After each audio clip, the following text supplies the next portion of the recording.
Welcome back to The Average. This evening, we are officially opening the cabin doors to kick off a new themed month that we've been eager to delve into. Join us for the debut of our Summer Camp Slasher series. Over the next several weeks, we're leaving the comforts of civilization behind and venturing deep into the wilderness. We'll be investigating urban legends, campfire horrors, and the inventive practical effects that characterized the prime era of 1980s independent horror. We're starting off at the pinnacle with a 1981 classic of summer terror that was so intense it earned a spot on the Video Nasty banned list in the UK, The Burning. This film unveils the chilling tale of Cropsy, a severely burned camp caretaker on a vengeful rampage armed with head shears. But before we set out to the raft, we've got some impressive support in the booth with us tonight. Joining us are two prominent figures in the horror scene. First, we have one of the brilliant creators behind At the Horror Vision and the author of Black Gloves and Broken Hearts. Let's welcome Shawn C. Baker. It's fantastic to have you here, Shawn. So good to be back, especially talking about The Burning. I love this film. I love you guys, and I can't wait to get into it. We love you too. We're glad you're here.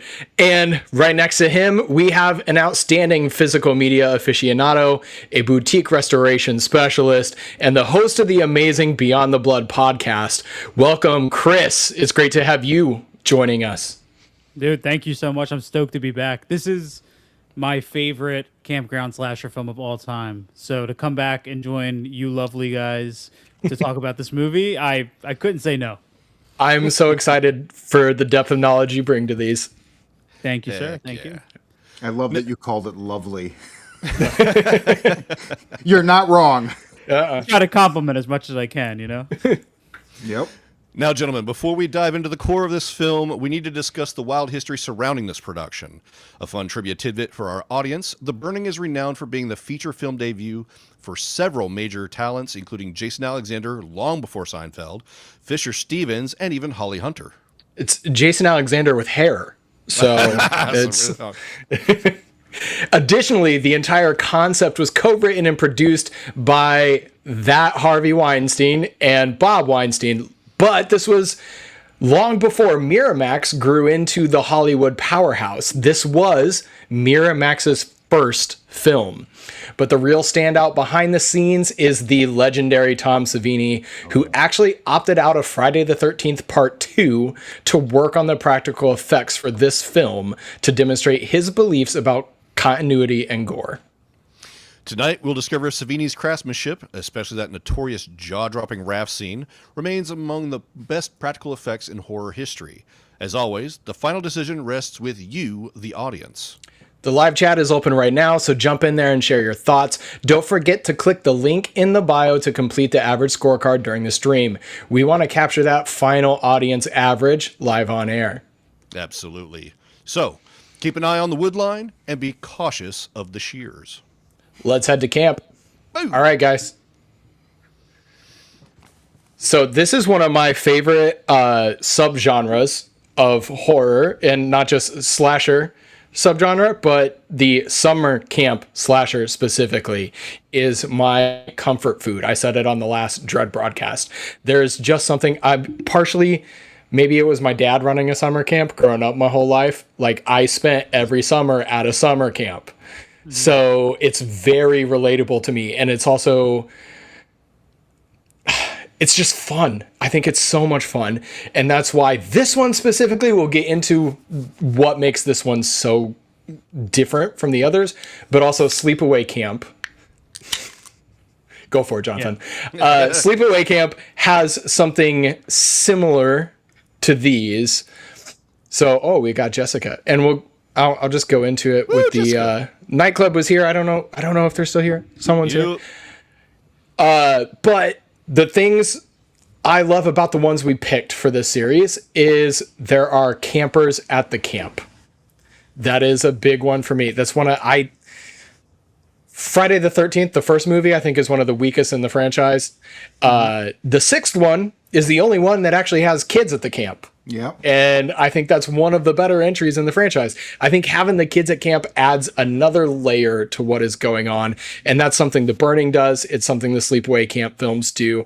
And I'm excited to talk about these stories and what makes The Burning stand out. So one of our guests, does somebody want to tackle what you think about the story first? So, I mean, this is like I'll give a little background. So when I was young, I've talked about this on my podcast so many times. I used to go to JoeBlow.com. It was specifically called Arrow in the Head, and that was the like pre-bloody disgusting horror website, right? And back, I was probably early 2000s. They used to have a section of the website called Kill of the Day, and it was these terrible like low frame rate scenes that were just kill clips from movies. And the raft scene was one of them. And it was one that I watched over and over and over again. And that was probably a decade before I even saw The Burning.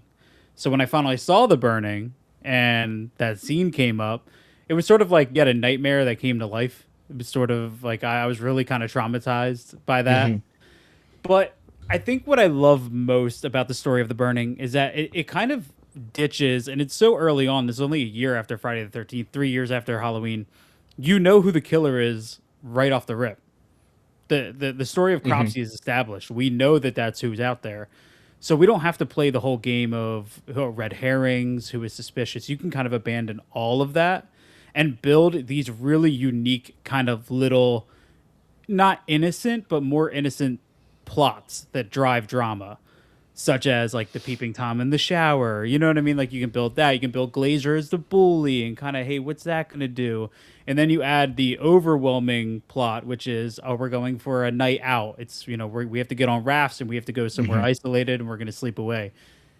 Then you have the killer on top of all of that. And I think that builds an incredibly unique, but an incredibly fun story to let the slasher trope kind of lay upon, if that makes sense.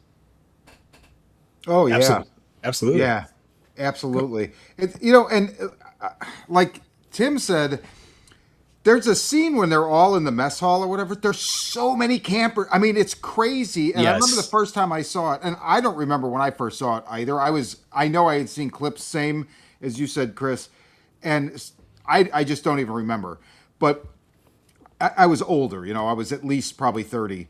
But there's so many kids, and I remember the first time I saw it, I was like, are they going to kill all these kids? Like, holy cow, this is going to be nuts. But then it does that thing where, and it reminds me a little bit of a movie I've seen since then called Rituals with Hale Holbrook, where we're going to take some of the older kids, we're going to go on these rafts, we're going to go up the river to this special place or whatever. And it's like, okay, so now we get how they're going to like segregate the people that are going to get killed, because that would otherwise be insanely ambitious. But almost everybody is likable, and that's something I was watching some extras on I have the Shout, I think it's the Shout Factory disc, and Scream Factory. I was watching some of the extras the other night, and Savini's talking. He's like, "Yeah, I gave up Friday the 13th Part 2 because it had Jason, and Jason it doesn't exist. I mean, if you saw, so he had an interesting viewpoint at that time, and he talks about how later, like, he kind of came out of that, but initially he's like, what do you mean you're going to have Jason? Whatever, I'm going to go do this other movie.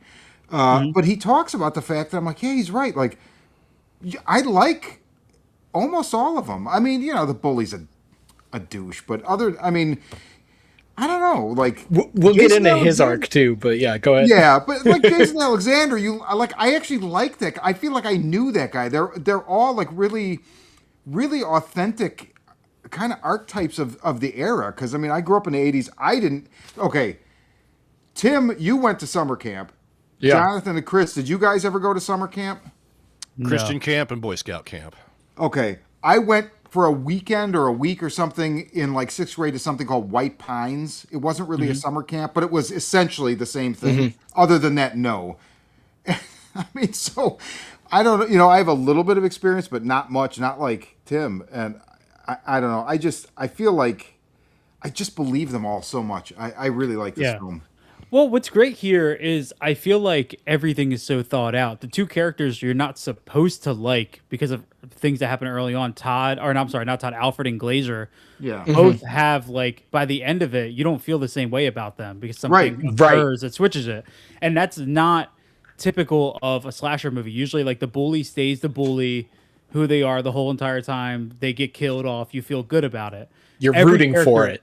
Yeah, Yeah. every character in here, I don't want to die, and the movie Yes. takes like, dude, from the moment the camp is introduced, post the opening Cropsy sequence, there's like 45 minutes before anything happens, and you're 45 minutes of building location and character and story, and it really makes the payoff of the first kill once they're isolated so much stronger, and then each Yes. kill only gets stronger from there. It's really unique. I like that in this one, we even get the fake out kills or the attempted when they're playing baseball in that very first shot and the ball bounces into the woods and we see he's about to get her, but then she leans over to get the ball and misses. And I like that. I like that we build to this moment. And then when that moment happens, I've been trying to remember because I watched it last night, but I don't think about this when I watch it. Isn't the first kill at the raft scene? Yeah. Oh no. No? First kill is the hooker. Well, Oh, well, okay. At Well, the at the camp, camp. At the camp. I love the way it just goes to the deuce. Like, when he gets out of the hospital, he's like, "Of course, I'm going to go to 22nd and get Yes. Because So No, the first kill is what's her name? That oh my god, I'm already blanking on character names, which is the thing I'm worth at. the one who was skinny Karen. dipping. Karen, Yeah. Yes, you're right, that's yeah. right. That's Karen right. and yeah, the who went out plague. with Eddie Yes. at Yeah. night, yeah, because the inciting Eddie, the incident piece of is trash. that, yeah, they wake up Eddie to figure out where she is, and that's when Yeah. they're told that the rafts are missing. That's right. That is right. Okay. Yeah. So this story, I also like that this one, there are a couple movies that use the Cropsy legend, but the story is directly adapted from a real and prominent urban legend from upstate New York and Staten Island about the Cropsy maniac. And it actually influenced a couple movies right around this same time. But I like that this movie really, it kind of tries to enhance a real life urban legend, a real life campfire story. It kind of tries to me, it's bringing that campfire story to the screen, not inventing a new one, even though this is a twist on the Cropsy. Shawn, you watched a Cropsy documentary, didn't you? So you Yeah, can I mean, probably enlighten. this kind of doesn't really have anything to do with that. They just other took the than- name? Yeah, kind of. I mean, there's talk about there having been something about, because it's mostly that like abandoned hospital in upstate in Staten Island. And man, Staten Island, I've been to New York a couple times. I don't know much about New York, but like I never realized Staten Island is just a really messed up place. Like it really is. That's what I walked, or at least it was. That's what I walked away from this documentary thinking, like, man. But it's really. It doesn't, they kind of just took the name and like he supposedly killed kids. So they just kind of transplanted it and focused on, well, I guess it is upstate New York, this camp though, right? Yeah. The Blackfoot. Yep. So, yeah. Yeah, I think That's what all we really- need to know. Home of Pete Home of Davidson. Pete Davidson. Well, there you go. I think what really like cements it for me is that we see Cropsy, like usually, Friday the 13th, it all takes place on the camp, right? Halloween 2 does a really good job at expanding it out, and you kind of see more of Haddonfield, and it makes it feel more. But with The Burning, the first couple moments with Cropsy, like I love the hospital sequence where the one orderly brings the doctor in. You got to see this. This is a messed up shit. If you're gonna And be a that's doctor, like- you got to check this out. Yeah, dude, like that is awesome, and it establishes like the character existing outside of the campground. But then also when he does get out, you have this sort of seedy, kind of maniac style New York giallo kill sequence, which brings it even farther outside of the campground. So when he moves into the campground, he feels so real and tangible because we've seen him apart from this environment. He's not attached to this, and there's something about that feels like more real than strictly being isolated and never seeing him anywhere else. Well, Yeah. For the longest time, I hated that New York kill with the sex worker. I hated it. And then I started to come around to, just because it didn't fit the rest of the movie, I felt like. And then I realized that the opening scene could be portrayed that Cropsy is kind of a sympathetic character. Like, these kids made up these rumors about him and spread these stories about him. And what happened to him, while yes, is a tragic accident, he might have been a decent person. But then we kind of learn in that New York scene that it establishes like, no, you shouldn't really be sympathetic towards Cropsy. He gets out, immediately goes to like the red light district and kills someone. And so you're like, okay. And even though I think there's still a layer of sympathy there, because I was watching someone else talk about this movie and they're like, he couldn't even pay that woman to sleep with him because he's so disfigured. And that's how they put it. And so there's still like a layer of sympathy there, but I think that scene specifically helps you kind of sever that sympathy that you might have had. And you're like, okay, he is pure villain. He is not the victim of these kids' prank. He is a bad dude. I like to think, though, and I have no proof of this, like all the commentaries we listened to, nobody ever talked about this, but I like to think that he was probably already doing this anyway. He was probably leaving the camp, going into the city, sleeping with prostitutes, you know, because it's weird that he would come out and be like, okay, I gotta get my first kill in. Let me go find a prostitute, go up to her room. It feels almost as if he did this and he's just kind of going back to a routine. And then the moment she begins to panic, he kind of goes right into this mode, because it almost feels like he doesn't go, like he doesn't even have a weapon with him when he goes in. He has to grab a weapon to kill her with. So it doesn't feel like he's prepared to kill anybody. It's almost like he went right back into a habit that he was comfortable with, and the reaction is what pushed that over. But I'm not sure. That's just my perception of it. That kind of makes sense, and I think that could lean into like the legend of Cropsy was that he was killing people, like right. Mm-hmm. So it could be kind of helping. I like the idea of kind of marrying those two, about that is showing him in the film kind of picking up old habits, and we're filling in the blanks with the legend that we know of Cropsy killing people and being like, okay, yep, nope, checks out, same guy. This is correct. Well, yeah, I mean, maybe that's where he found sort of, because he's not liked in the camp, especially by the kids. You know, he's the caretaker.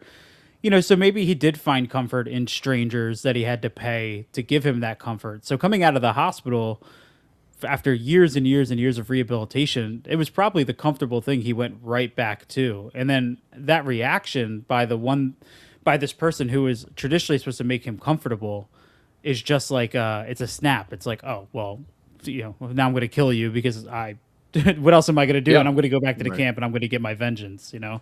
Right. So, I mean, I kind of feel like Tim does about it. At first, it does seem kind of pointless to me, but in retrospect, with what you guys have already said, you know, he spent 5 years in a hospital going through rehabilitation, 5 years of just stewing in his fury and anger at these kids and their bullshit, being punk asses that caused him to be such an gnarly asshole and a murderer. And it's like, okay, I've been in this 5 years, and you hear the doctors like, try not to be mad.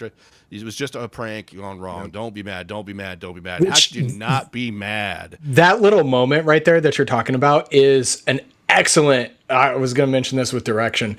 That is an excellent moment of storytelling, as he is just being wheeled down the hallway and we're hearing this dialogue that could have covered the 5 years, various little clips from over those 5 years. I just think that's an excellent moment of storytelling in the film. Yeah, you can go ahead, Jonathan. I think that just kind of leads up to him being like, okay, now that I'm out, like, I need to vent some of my anger, and I'm going to do it on a prostitute because somebody's going to give a shit about her. Mm-hmm. Mm-hmm. You know? Yeah. So, yeah, there you go. So, but what Chris is saying, though, to that point of wanting comfort from being something that he's used to, and then like her freaking out, causing him to go into rage, it could be a duality in that one, or it could be one or the other. I call it my my novelization theory. It's like, you know, in the 80s when you would get the horror movie novelizations and they had no choice but to kind of flesh it out. Mm-hmm. That's kind of like my novelization bit. Is like, hey, he went right back to what he was comfortable in. And, you know, honestly, it's sort of like this is what I love about movies, is that you can kind of fill in the blanks with whatever you feel is fitting. So it's just kind of an interesting, I think, look at it. And honestly, if you kind of go in with that attitude, it does kind of change up all the events. But outside of this, we never really get anything more out of Cropsy than just strictly being a killer. You know what I mean? So I don't think there was any real thought there. Yeah, well, he definitely fleshed her out for sure. From this moment on, we pop into the camp and we kind of get your basic summer camp setup. It's kids and counselors. The issue with this movie that I have with this movie is I can't tell who's a counselor and who's a kid. I don't know who's who. They're all the same age. I don't care if it's technically the actors are like 21 to 35. They all look like adults. So that is there, except there are quite a few that are distinctly still like 15. And but they are thrown in as if they are campers. The average age 35. Yeah. But there are quite a few like kids actually thrown in there enough to make it feel a little bit more realistic. But then to my brain, the problem is like, I feel like that guy should be in charge, but he's acting like a camper, and not like Jason Alexander should be in charge, not a camper. And I was watching it earlier. And there's a moment with where we kind of have this tracking shot through the women's the sleeping cabin. Yes. And I'm watching and I'm like, okay, these are all kids attending the camp because all their beds are left to right. And then we get to Michelle and her bed is vertical. And I was like, oh, she must be the counselor because she's the only bed that faces the other way. That is the only distinction. I think they're like bunk leaders, maybe more so than counselors. Man, that is one of my biggest, like, it's not an issue with the film. I still love the film, but it is watching it going like, I don't know who's in charge, except the one guy who stands up in the cafeteria and is like reading from the clipboard about the older kids are going to go on a 3-night, like that guy's in charge. That's all I know. Todd's in charge. That guy's in charge of nothing. Todd has to dream to get them to listen to.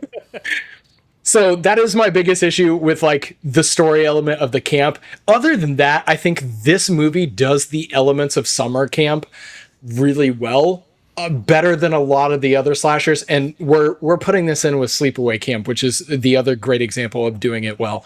But this one, there's something about the story in the camp itself before we even get to those kills that is what I love most about this film, because it feels like friends playing baseball. It feels like that boy trying to hook up with that girl.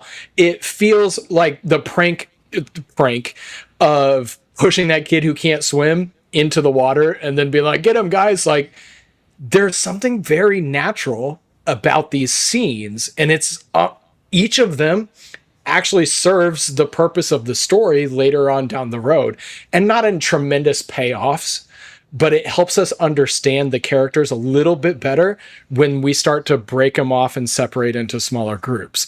We have a better idea of who each of these kids is, like Alfred, the peeping Tom. You know, when it whittles down to him being one of the final ones.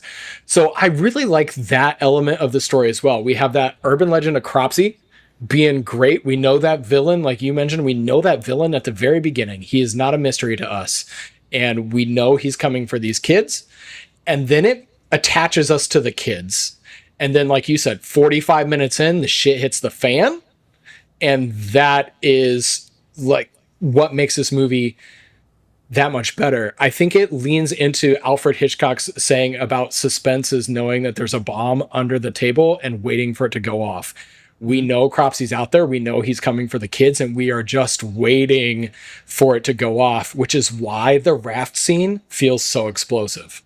Yeah. Yeah. And I think with the story too, even like Alfred being a peeping Tom in the shower, like people, looking at Sally, it still feels like the summer camp thing to do, especially in the 80s. You know what I mean? It doesn't feel, I know it like looking back, you're like, that's kind of a piece of shit thing to do. He's weird. The reaction from everybody is pretty justified, but like, I would have been shocked if nobody did that. I mean, the showers are wide open. Anybody can peer in.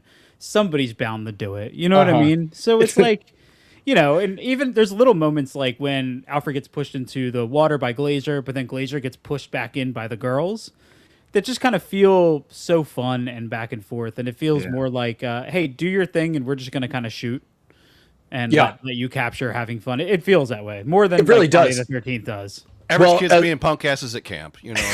Especially one of my favorite examples of that, Chris, is when they're doing the canoe like water fight thing that they're doing. And the very final shot of that, one of the boats actually sinks. Yeah. And a couple of them look like directly at the camera and the people behind it.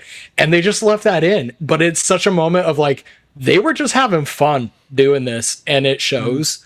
So I love that. So when it comes to rating the score or scoring the story, and then we'll get into talking about these characters a little bit, because I think the characters are a little bit better than the story itself for this film. So scoring the story for this, I'm gonna say, I want to give it a 4 because I think the story is slightly better than most slashers, but am I rating it on a movie scale or a slasher scale? So I gotta say, I think I'm gonna go a 3. I think the story is good. So this was a first time for me. I was not aware of this film.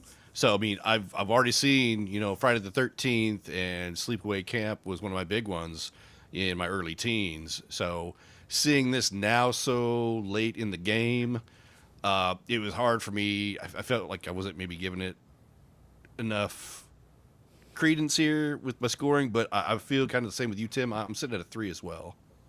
Okay.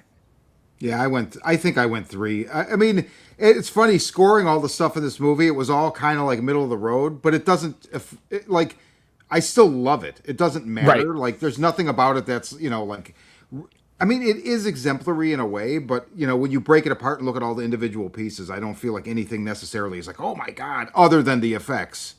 And also, I think that might be the longest flame suit up until that time. Yeah, I think it was until Maniac Cop. Yes. Yeah. I'm gonna go with, mostly because I wish structurally more of the genre followed suit with this as opposed to Friday the 13th. So going based on story structure, meaning it is patient, it does have this kind of build up to, like you mentioned, an explosion of violence. I'm going to go with a 4. All right. Perfect. I do think, and to bring up what Shawn said, like, yeah, we kind of locked into this scoring category years ago when I started this, because I wanted to give weight to why we give something 5 stars. I wanted to put some thought behind that other than like, yeah, it feels like, and I know everybody has their own way, but that's how it kind of started. But then that is why we have the enjoyment being twice as much as everything else, because I think enjoyment has more to do with how well a movie is received than necessarily the story itself. So like Shawn was saying, the story might not be revolutionary, but the enjoyment of this movie is very high. And so that makes up for it to me. So diving into the character, one of the first things I notice about this film is it is unlike, I'm checking my notes here. It is unlike a lot of other slashers at the era where the final girl dominates. It avoids that. And we have Todd, and he carries from the opening scene to the climax of the film. And I'm sure there are other slashers out there that do it, but I can't really think of one. Typically that opening scene is like a hook, and then we dive into the story and meet who our final person's going to be. So even like Friday the 13th part 2, we pick up with the survivor from 1, and she's killed off and has nothing to do at the end. So yeah, Travis always gives me a hard time for my rating system. But I like that about it. We also have, he's got this kind of guilty arc of knowing knowing what he did to Cropsy and being a part of that, but then also he tells the campfire story to the kids as if he had nothing to do with it and he's totally innocent. Just tell him the story to that. You know, also, I'm sorry, can I just say, where did they get a worm-eaten severed head? Like, where did they could have dug it up? Like, that in and of itself. And I think it's impressive. I glossed over that on previous viewings, but I paused it. I'm like, it's not like a sculpture. It looks like they robbed a grave. Yeah, it looks like the cover of Zombie, right? The cannibal film. I can't think of one. Cannibal Holocaust. That's the one. So they dug it up from a Staten Island beach. Yeah. Dust proving Staten Island. My brain was thinking because I've seen this movie so many times, during the opening scene when he lights the match to light the candles in the eyes, he does it in the box. Yeah. And I, for about 5 minutes, wondered how he got the angle or how the head was angled for him to do that because it looks pretty tight so I was like, how the fuck did he get why did he do it? Like, why did he take it out? That's just what my brain was doing all the time. You know what I mean? I was like, what the hell's happening here? We also, I think one of the other character arcs there's a lot of character arcs. We can probably talk about each one of them uniquely. But Alfred is our other big character arc in this one. And he starts off as our unlikable creep, basically, spying on girls in the shower. And I think he's a sexual pervert. He's a deviant. I think he is supposed to be younger than the guy portraying him. Yes. If you think about the character, his dialogue, what he's doing, it sounds like 14 to 16 maybe, but the kid playing him is clearly older than that. And that makes it weirder.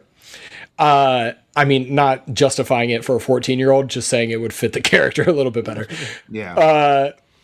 But he kind of starts as this unlikable creep, and instead of being just like kicked out, he kind of becomes a sympathetic figure towards the end who is trying to save some people. And it's just this trajectory you don't really expect from him when you first meet him. And then we follow him along, and instead of sending him home, I believe it's Todd. Yeah, Todd has the idea of like, hey, this kid doesn't get along with doesn't have many friends. He's kind of the outcast. Everybody thinks he's creep. He gets him connected with other campers and attempts to make friends for this kid. And then as it goes along, there could be better scenes of exploring that dynamic that we don't get. But that's what they're trying to do. And that's how he becomes a little bit more of a sympathetic character towards the end. So I think that is a very unique trajectory for a character in any slasher, to go from the unlikable creep to one of our final characters. And I think I read in my research that he was supposed to die at the end. Mm-hmm. Oh, interesting. And they changed that. Okay. Yeah, I don't really. He sort of stays like a what's the word I'm looking for? Just kind of like a weaker character the whole entire time. Like he almost feels like he was brought along just to be the reason that Todd has to go rescue him, which then forces him to confront Cropsy. And I do feel like there is missed opportunity to really open up this character a little bit more. You know, it does kind of feel like maybe that idea was there and they just kind of had to move on from it and they couldn't really focus on it as much. Yeah, I feel bad for him mostly just because he, like, from the get-go is shown to be like a sexual pervert in the words of Michelle. He can't swim and he gets pushed in the water. And then, dude, honestly, out of every death in this movie, he gets the most painful thing done to him. Can you imagine having the shears just deep enough cutting you that it's holding your arm against the wall like that? It's like a paper cut in a movie where people get heads cut off. You're like, the paper cut.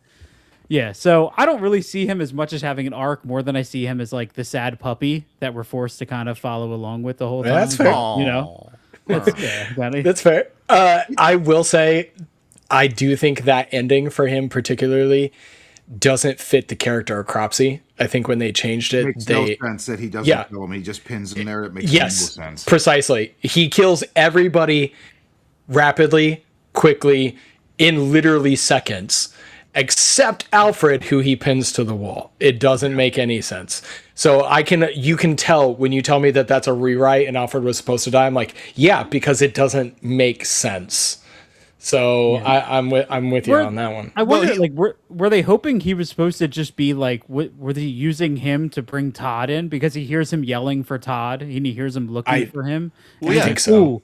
Yeah. But Alfred's a weak little bitch, so he knows he's not going to fight back, and he knows Todd is one of those bastards that got him caught on fire in the first place with his prank. So he's like, I'm going to use you as bait, then we'll bring Todd in, I'm going to kill his ass, and I'm going to come back for you, you little bitch.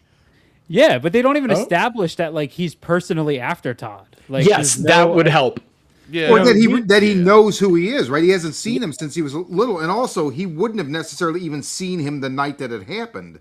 Like I'm sure the dynamic of the camp that that season, he probably had a pretty good idea who was involved. But also isn't Todd the one that's kind of younger and they kind of have to goad him a little bit at the beginning? No, he's in it right away. Like when the flashlight comes on him, he's like, all right, yeah, this is the time. Let's get him. There is another character that's a little bit blonde guy with glasses. Yeah. Yeah. No, he's pretty in it right away. It is kind of hard to tell because I don't think the kid character at the beginning looks anything like Todd later. So it's kind of hard to tell which one is Todd. It actually looks more like Alfred. Yes, crazy, I thought so too. 5 years later. Yeah. I thought so too. There's also, we get character arcs, even though they're not positive arcs. I love Grazer's arc in this movie. Grazer's a dick. He gets what he gets. It's so funny to hear him at the beginning talking to. There's so many characters I don't remember their names. I don't remember all of them. But he's talking to that girl and he's like, "I'm going to show you a good time. It's going to be great. Come on, Sally, yeah. You know you want to. And then it finally happens at the end, and she's like, "That was it. That was it." I'm laughing my ass so hard at that. He goes, "What is he Weak say? sauce. He goes, "Are you cold?" And she goes, "Yeah, well, you didn't do anything really to warm me up." It was so awesome. I was like, yeah. But then she feels bad for him, so she's like, maybe we can hang out and try again, Yep. But it's that is like a character arc you don't expect for him, and I love it because it humbles and humiliates this bully character. Yeah. In such a unique way. It's not being put down by somebody bigger than him or whatever. It is him literally having to live up to the standard he set for himself and failing. And I think that is so unique for that character. I love that little element about it. It's almost like... Go ahead, Shawn. He actually looks like... It wasn't somebody that bullied me, but when I was in like grade school, junior high, there was a kid... And he looks just like him, and it was I watched this movie. I'm like, my God, it's that guy. Like he looks like him, he talks like him, he acts like him, and he was a bully to some people. So that always just it's always kind of gratifying. I thought he looked like he could be related to the guy who plays Buffalo Bill. Okay. So Okay. I actually looked it up to see if they were related. I think what I like is that it's kind of like the reality of like he's tough on the outside, but kind of he's a weakling behind closed doors. I mean, he does kind of get shot down by I forget his name that runs the camp, but Todd. When he said, no, is that oh yeah, it is Todd. Yeah, I forgot. Because he was getting the other shit for fucking with Alfred.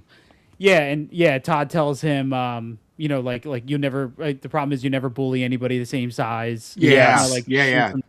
But then it's actually even more demasculating to see his lack of sexual prowess. You know what I mean? Like, oh, dude, you can't even get that right, dude. Come on, man. Well, I thought it was pretty awesome though. After Glazer pushes Alfred into the water and swims off, how Costanza and the Plague hold up for him, and they get a BB gun and shoot him in the ass. Yeah, and then the girls see what's going on, and they know that Glazer's being a dick. And then what's her face, who was from National Lampoon's European Vacation, she pushes his ass in the water. Mm-hmm. Oh my gosh.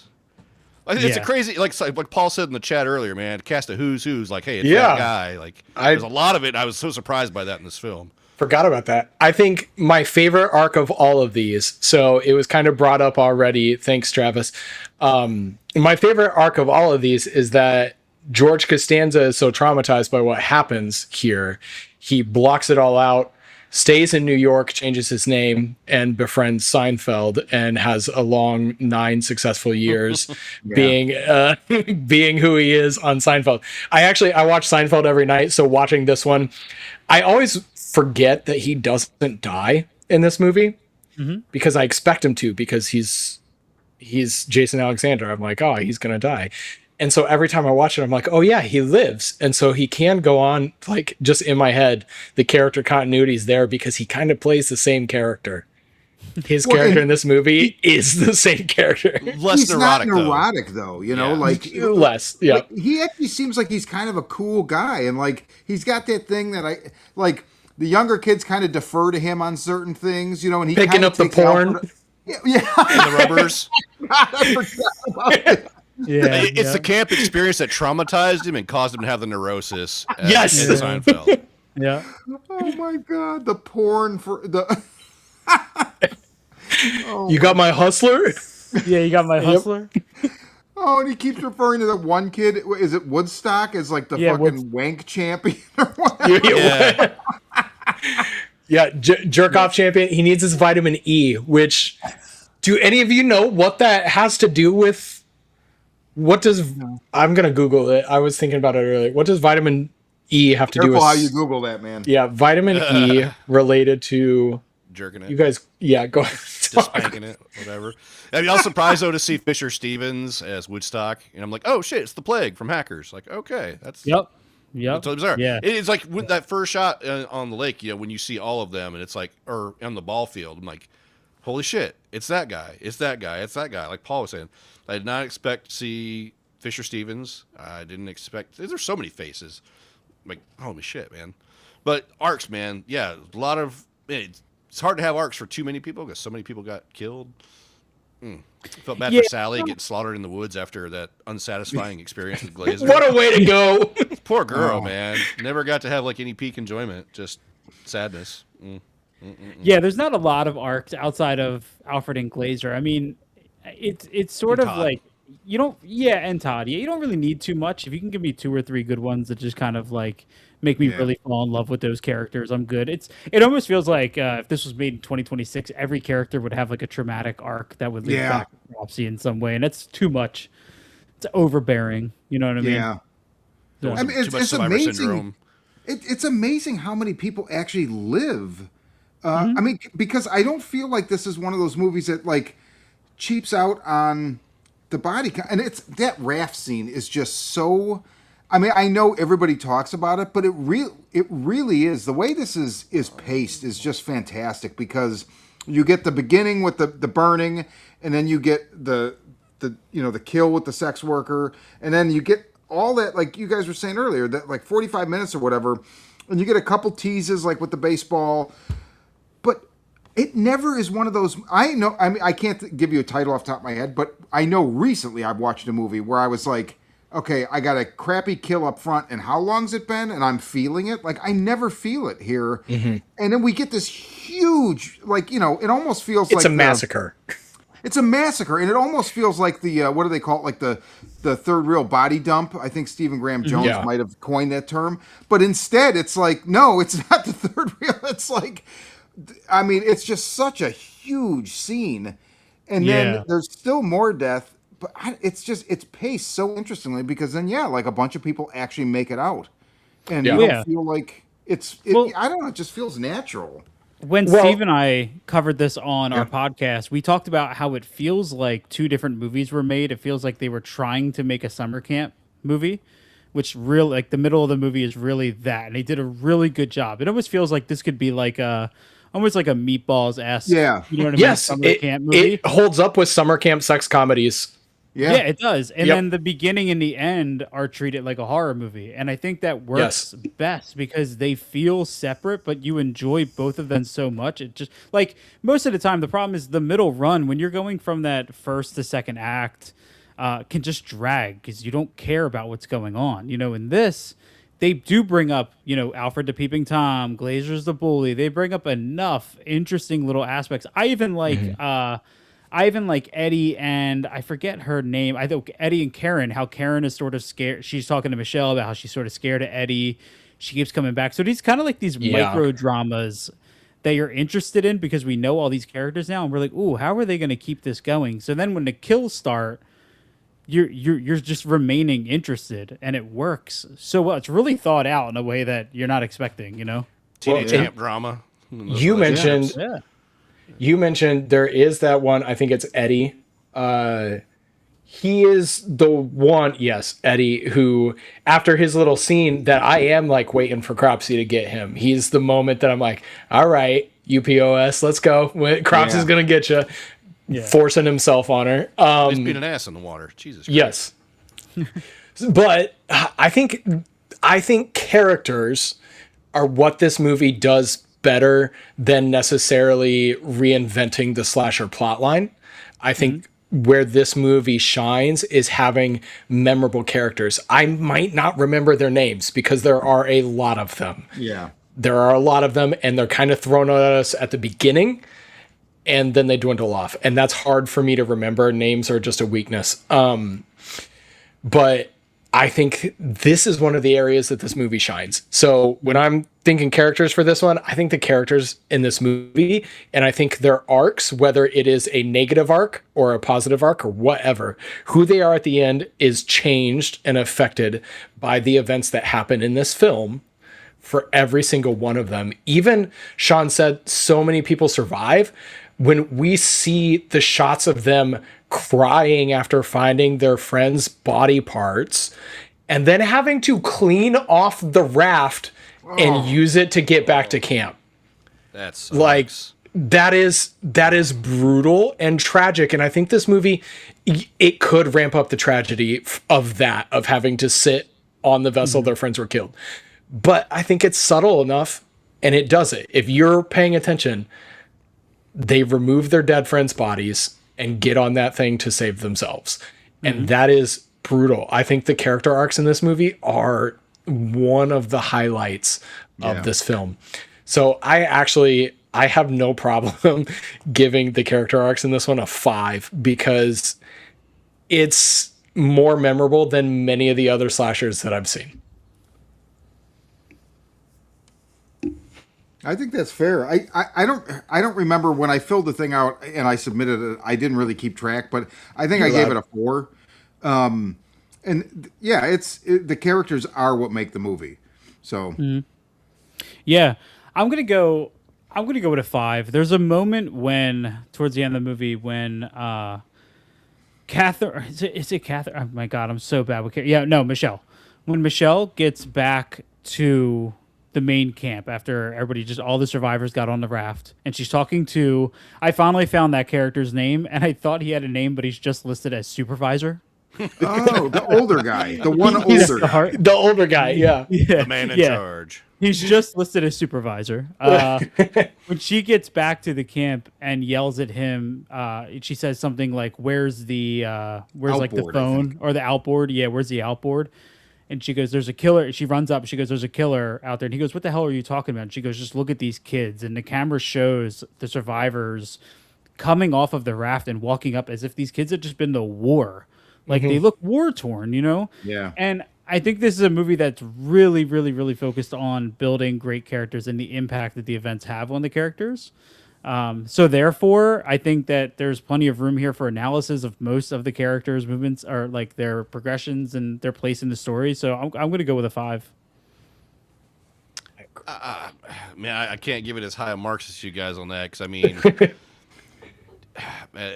I feel bad saying, but like Todd, man, like there wasn't much growth. He was still Todd through all of it. It's just he just fucking kicked the bad guy's ass and chopped him in the head with a hatchet and set him on fire. Which a beautiful ending to Cropsy. One of the best villain kills.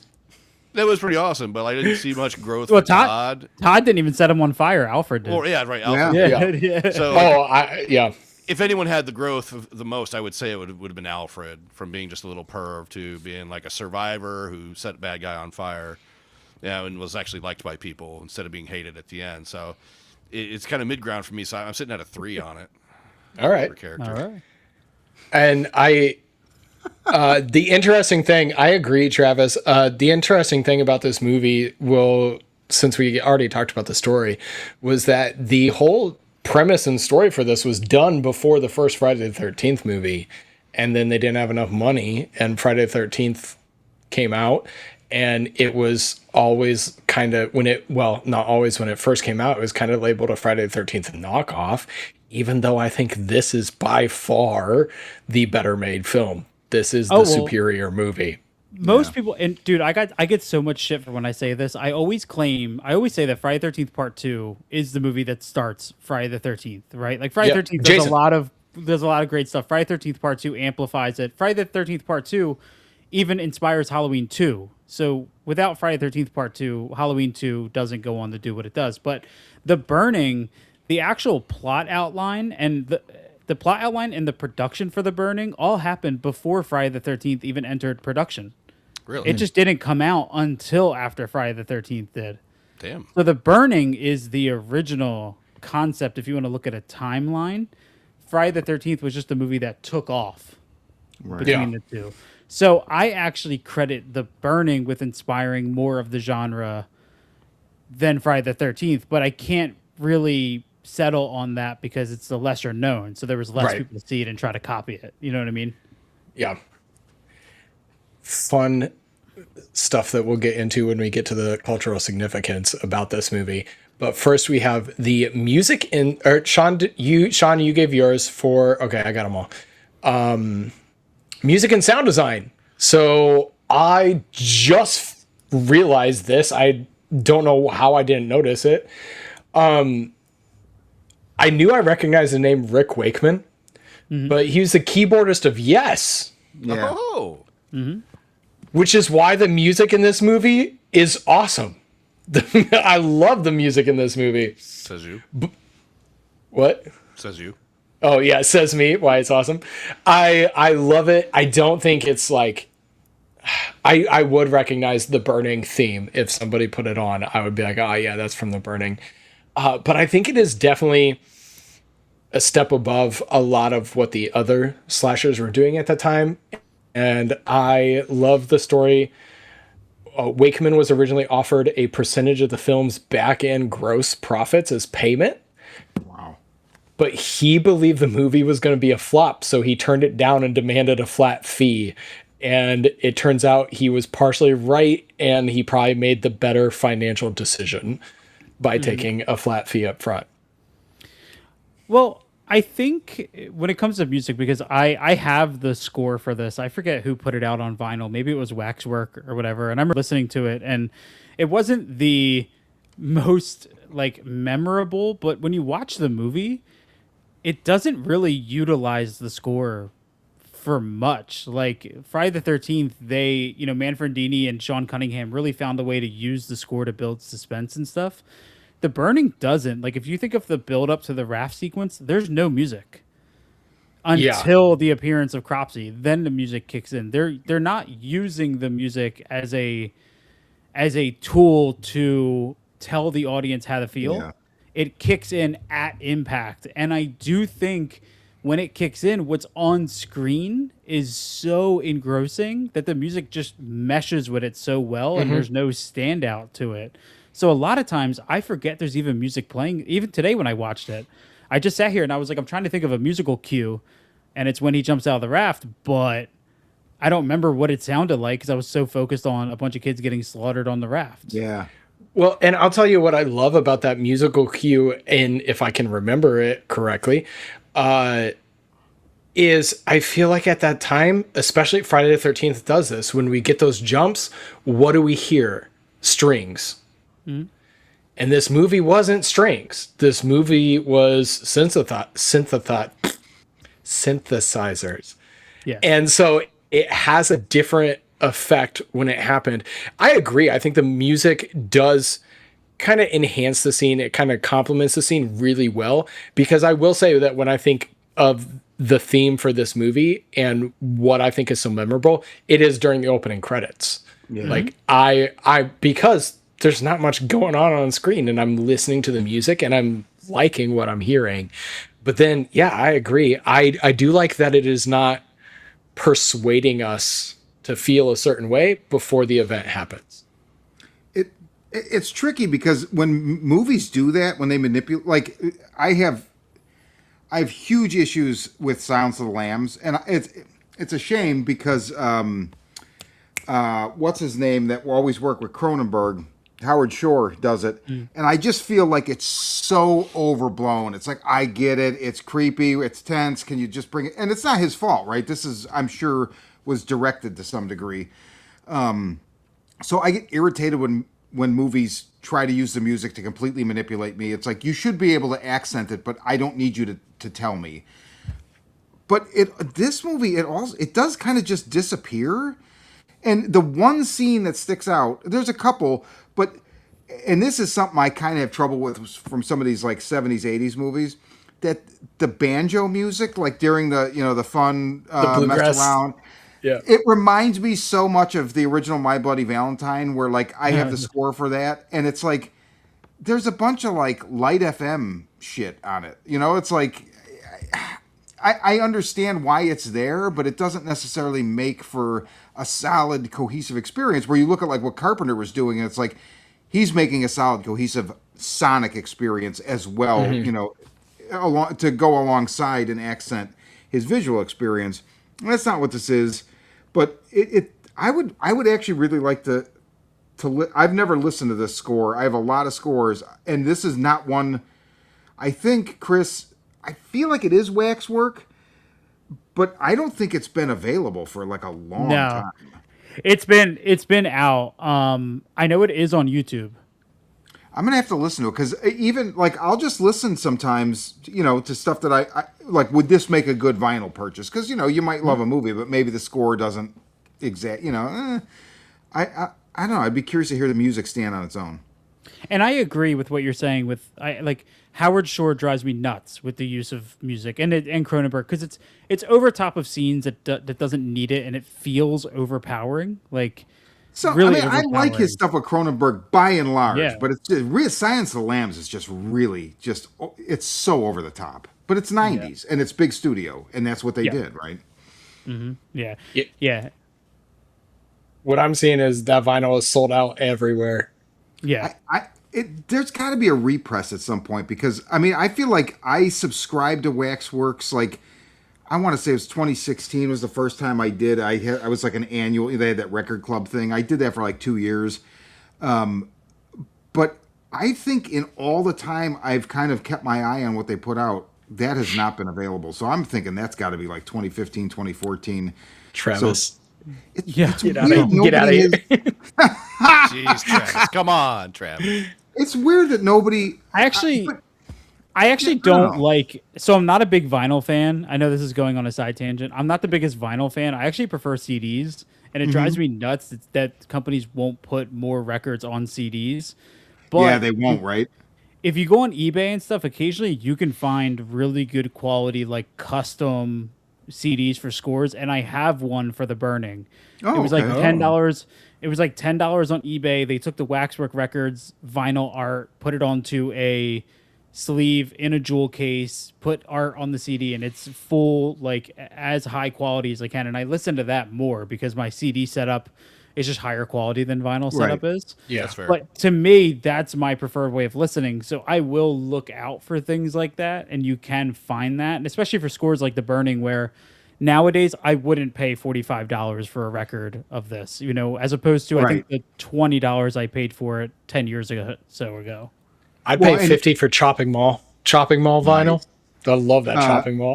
That's why I didn't get My Bloody Valentine from TerraVision. It was like $50. I'm like, there's no fucking way I'm paying this. There's no way. The vinyl thing too has become ridiculous in that, and it's continuing the tangent, but I'll let it drop. Black Phone 2, I love Derek. Is it Scott Derrickson? No, his son Atticus Derrickson's score for. I love it. And I pre-ordered the wax. The first side, it's two discs. The first side is 5 minutes long. I'm like, fuck you. Like, seriously, 5 minutes long. 5 minutes long. No. Like it Yeah. destroys the listening experience. Are there all? Yeah. Are there all 4 sides that have music? Yes, but not. They're not all 5 minutes long. But that first Yeah. side, it's just it's freaking ridiculous. No, just do what like the new Coheed and Cambria album had. It's a double disc, but the first 3 sides are music, and then the 4th side is just like weird atmosphere noises. Awesome. And so like, yeah, you put the music up front. Don't make the first side 5 minutes. That's how I felt about Obsession, because I was gonna buy the vinyl for Obsession because I love that score, until you realize that every track is only like a minute and 10 seconds. Yep, I listen to that. Every track cuts off exactly like it does in the movie, and I actually emailed Waxworks about that one because I was like, hey. Because they have a little thing when you're looking at, like, you email us questions. I'm like, just curious, is this going to be like the Black Phone 2 soundtrack?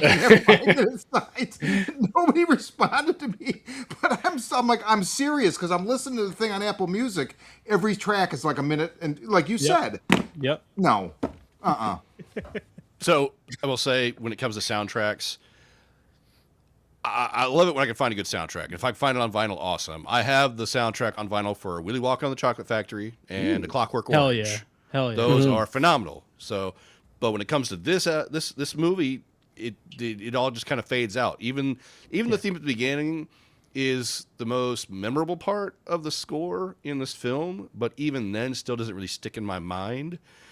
So that music for this one was a really tough one. But I will also say, since we're on music and we're doing the burning, wonderful coincidence that I'm wearing a shirt for In Flames. Yeah. But yeah, man, the music just it really fell hard on its face for me in this movie, man. Like aside from the opening theme, the rest of it just kind of falls out, drowns out, and just disappears for me, and does not really catch me. And I barely catch it at the end for the end credits, and it's just like, all right, well, it's pretty much non-existent for me in that way. Do you guys prefer music to be this way, where it fits so well you don't hear it, or would you rather it be like if you're watching Drive and the music is almost a character in the story, or you're watching It Follows, where the music is like an element of the story and it stands out? Do you prefer when you can pick up on the music, or would you rather the music just kind of become a part of it and you never even notice it? I want it to have some prominence in certain parts. Okay. I want it to be noticeable in certain moments, especially when it's a high tension moment, or if it's deep sorrowful or a very strong, powerful moment. I do want there to be something there that's going to catch my attention to help enhance that moment for me and to make me feel something even more. But I don't get that in this film with this soundtrack. Understand. Yeah. Okay. Yeah, I just wanted to ask.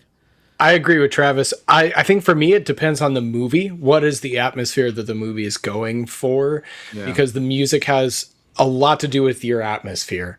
So, like, if I'm watching Star Wars, music is noticeable. I recognize Star Wars music, and I think it enhances the story of Star Wars. But would I want Star Wars music stuck in the burning? Absolutely not.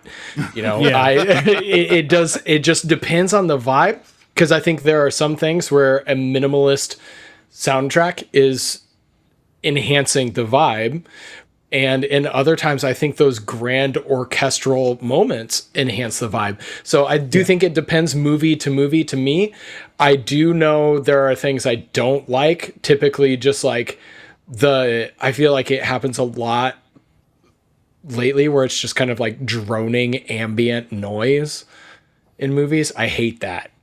Give me either take it away or give me something. I think the best example of where that works is something like Heat, where it's almost like a tick, or like Christopher Nolan with Hans Zimmer does it a lot in his movies, where it's almost like it's almost like a metronome the whole time going.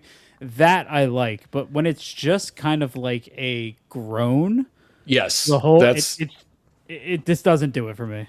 No, and then you go to listen. You do? I do, but it depends on the movie too. I think the best example right now that I can think of filmmaker and a consistent musical collaborator, Joe Begos and Steve Moore. Every score Steve Moore does, I listen to them all the time. I've got every one on vinyl. I listen to them constantly.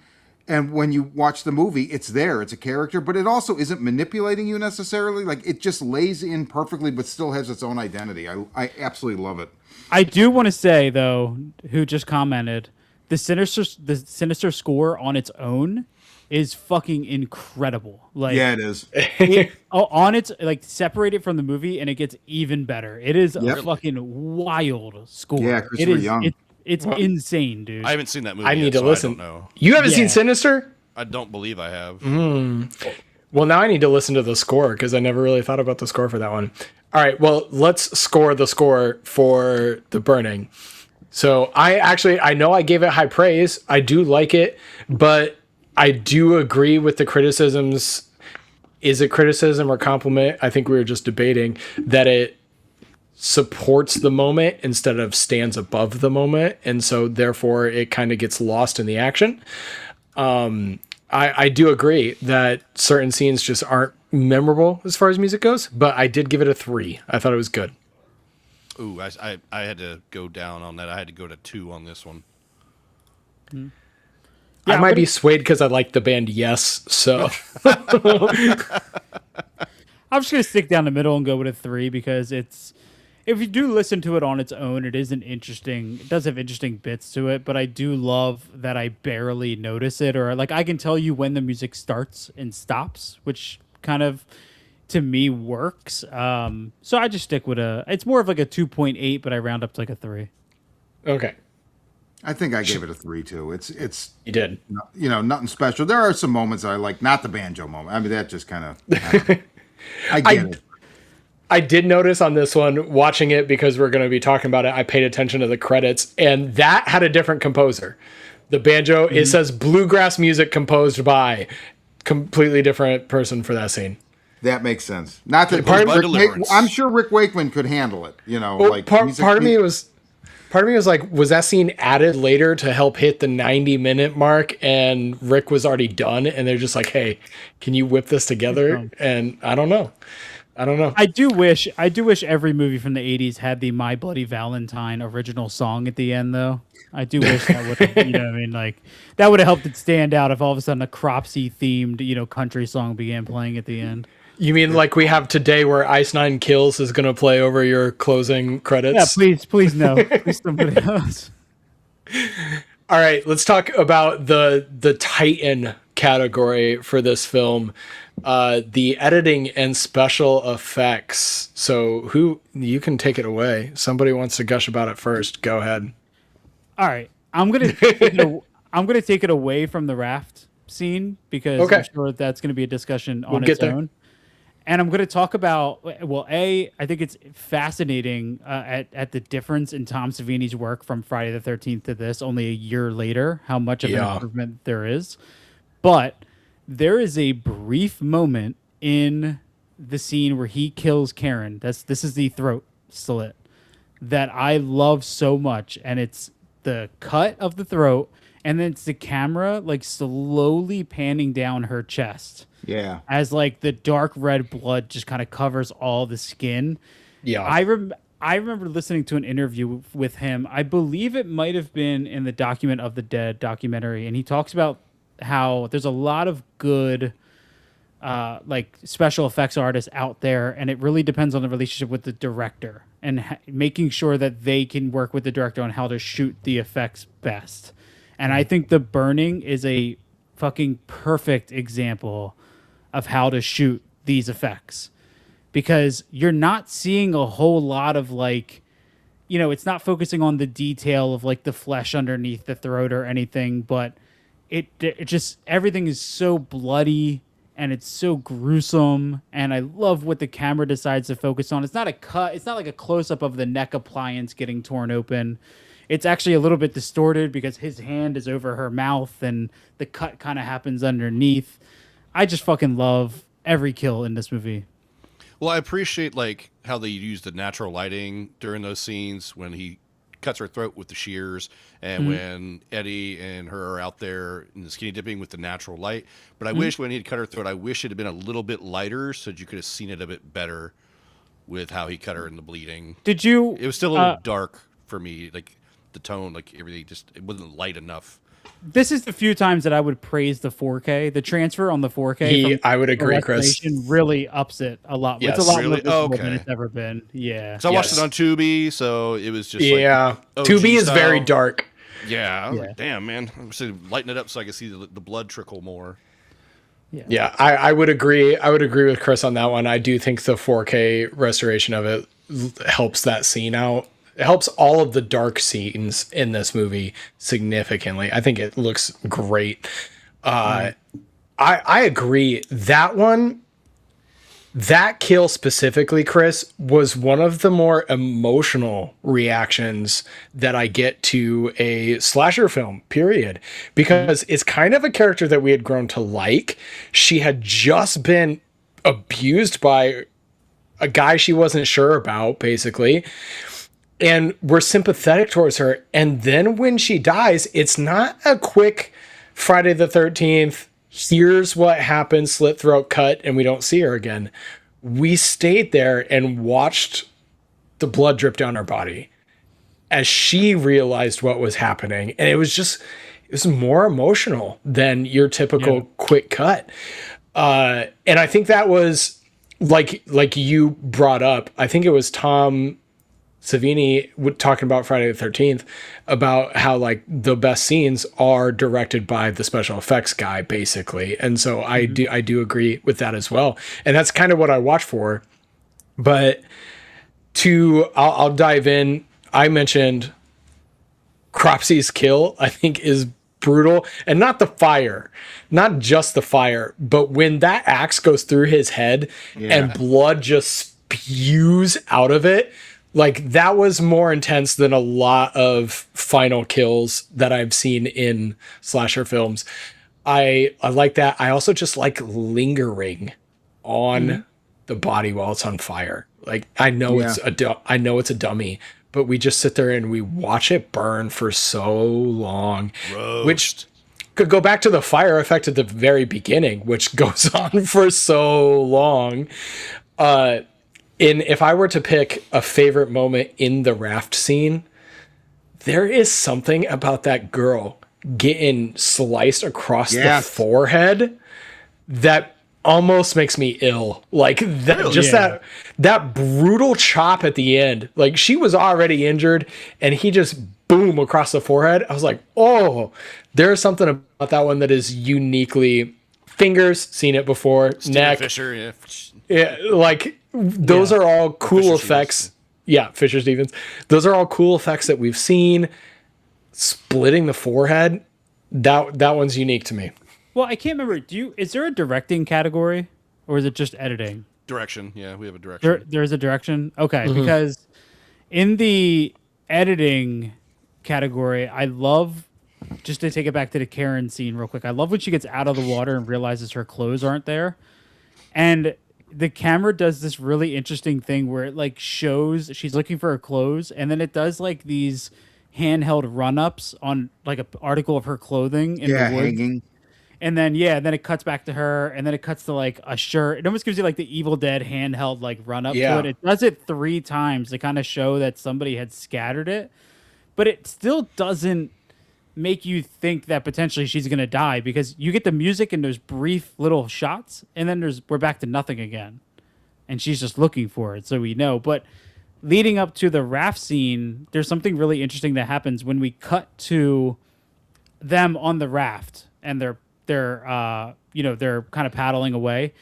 They actually drop the frame rate to give the movie a crazier, like more frenetic look, which you can see. They do it twice in the movie. They do it when the one girl emerges from the field in the baseball scene in the beginning. They drop the frame rate when she comes out, and then they drop the frame rate as soon as we cut to the raft sequence to give it just a little bit more of like a frenetic energy. But I also like how you kind of get these mini dramas that begin to happen on the raft where like they're tired.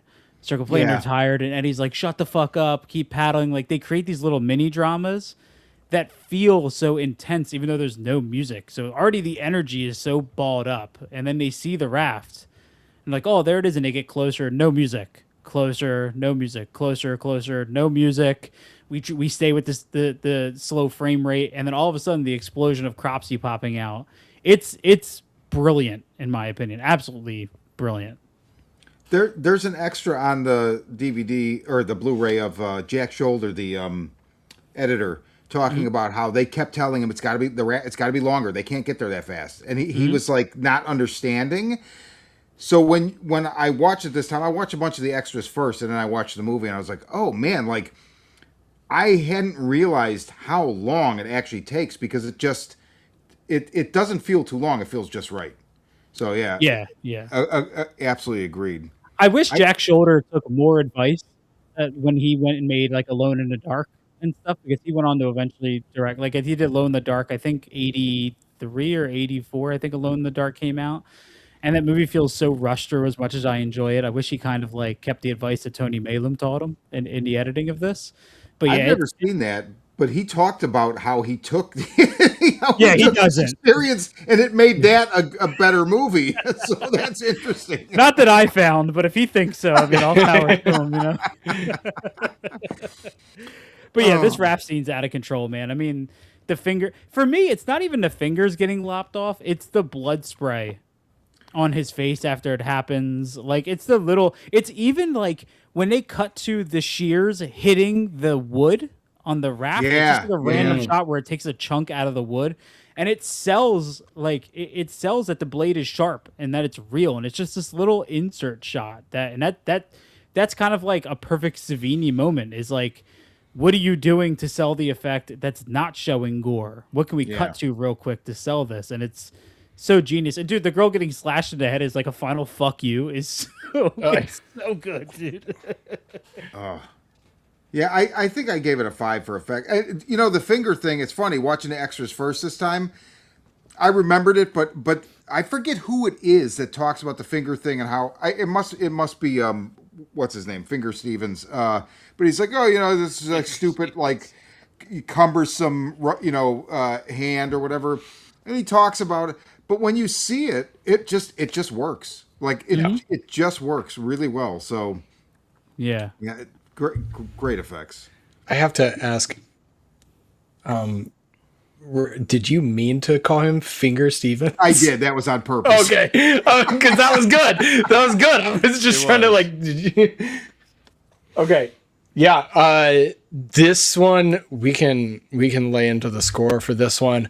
I do. Yeah, I'm not gonna go there. So. This nice, yeah. Daddy, would you like some sausage? Yeah. Oh yeah. The score for this one, I don't know how I can give it anything less than a 5, to be honest. Yeah, it's the true standout here. I mean, it's funny how like if you were to boil down how much time, like minute wise, is spent on kills, it's probably under 2 minutes of total screen time, but it makes the rest of the 95 minutes so much better. Yeah. So you're a 5, Chris? Oh yeah, sorry, I've got that. Okay. I thought it was a given. Yeah, it's a 5. I was just confirming. I like the effects and all, but like the dummy for Woodstock, Fisher Stevens at the end after girl pearls his arm off the raft, the dummy itself looked a little weak to me. Yeah. I mean, the rest of the effects, everything were cool. That's fine, but I mean, it was all right. It worked for what it was. I give it a 3 on special effects. John, wait till you watch if you ever watch the 4K and you see Cropsy go from wearing bedtime clothing when he's in bed, you know, and the fire starts, and then he runs out and it's a full man wearing like layers and layers of Carhartt. No, I saw that. Yeah, and you can see like the helmet, like he's got like giant over his head, and the whole thing is like, okay, he's definitely wearing a helmet. It's very obvious. So I don't know how true it is. I don't. Any of you who watch the behind the scenes stuff for this, nope. I read that that's not a dummy of Fisher Stevens. That's him in makeup. Really? It looked like a dummy. It looks like a dummy. It does, but I read that it's actually him in makeup. I don't remember them actually specifically mentioning in the commentary anything about it, so I'm not sure. Huh. So I do agree. It stands out as one of those things. It's like, yeah, it looks like a dummy, but what I read is that it was actually Fisher Stevens. So much of him was sticking out of the water, like bobbing, like it seemed like a very floating dummy. Yeah. And the look on the face and the way it was just didn't seem effective. He was selling the scene, man. Selling the scene. I'm gonna look into it a little bit more, but I think it's a fair criticism because without getting into behind the scenes stuff, you're gonna assume it's a rough dummy unless it really is him in makeup that looks pretty rough. All right, so we got all of the editing and special effects. Shawn, you gave yours? Yeah, 5. Okay. All right, script then. Let's get into the script. So the script differentiates from the story. How well do they tell the story they're trying to tell? That is how I determine the difference. And I think, like I said already, I think there are scenes that could improve upon the story that they're trying to tell a little bit and help flesh out a little bit more of the later arcs of the characters, like Alfred. So like Chris said, you kind of think of him as the sad puppy, and I saw a little bit more of like trying to expose this kid and get friends and some growth out of him. And I think the movie could do a better job of explaining that.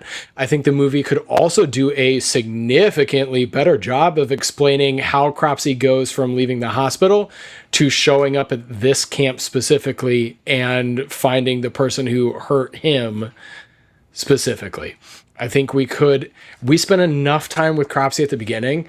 Like, give me something little, like a newspaper article about a camp opening up nearby, something that connects how he goes from killing the sex worker to stalking the woods. And we as viewers can kind of fill in the gap, but there's also like, this isn't the same camp. This is a different camp in a different location. So there's a lot of filling in the gaps of what Cropsy's doing. And we already mentioned it. Does he even realize that was the kid who was there at the beginning? Or is that just happenstance? These are areas that I think the movie could improve. I think we could have told that a little bit better in the script. The other area I think the script does really well, and I don't know that it was written this way at all, is, like we mentioned, there are a lot of scenes where it just seems like the actors are having fun together. And are they just out there riffing on each other and acting natural and having a good time? Or was it really written to be that convincing? I haven't read the script. I'm sure it's available. But I haven't read it to know that for sure. But I think they do a great job with the kids and their dynamics. I think the script needs help when it comes to establishing why Cropsy is at this specific location later.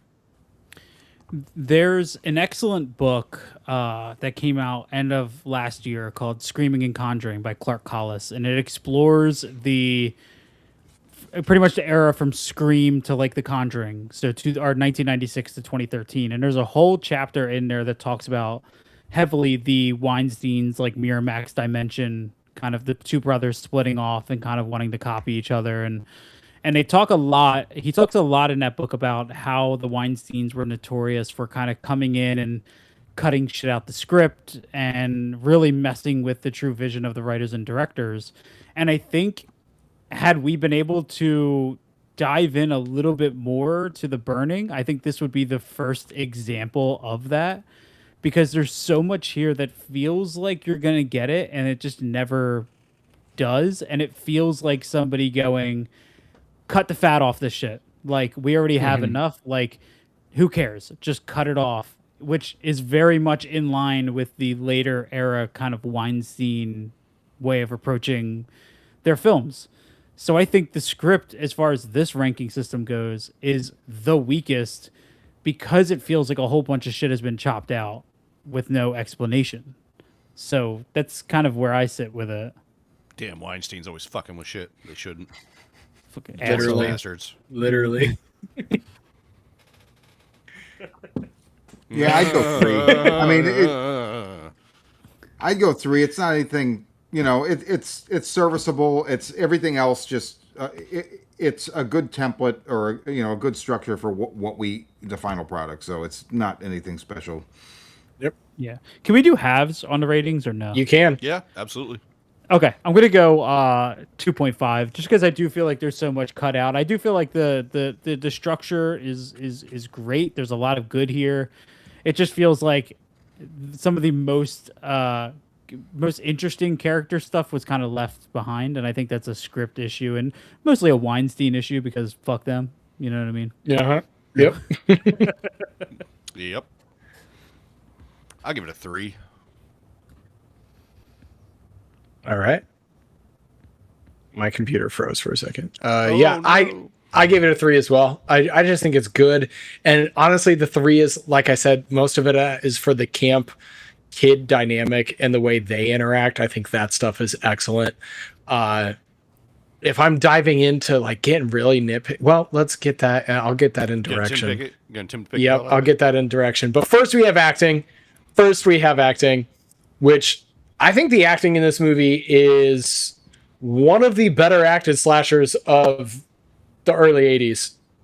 I think it's pretty fantastic across the board for a summer camp slasher film. I agree. Yeah, I think the characters that are meant to be sympathetic, they come off. They are. Like Karen is very good in the role. I actually think like the older characters like Todd and Michelle are kind of the most stale. Michelle kind of spends the whole runtime yelling to Todd, and Todd, even at the realization that this is Cropsy, just doesn't really do anything more than just stare over a flashback. Yeah. But when you get into the kids, or I say kids, the other 35-year-olds, Those young whippersnappers, the 33-year-olds.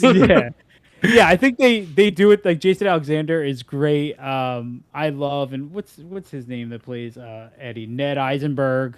I think he's great. Like he's such a douchebag. You believe him to be a douchebag. You know what I mean? Like everybody else, I believe them. So for me, across the board, it's like a solid 3 for acting. Yeah, same for me. It's 3. I mean, there's highlights. There's also moment. I feel like the moment with Todd and Glazer.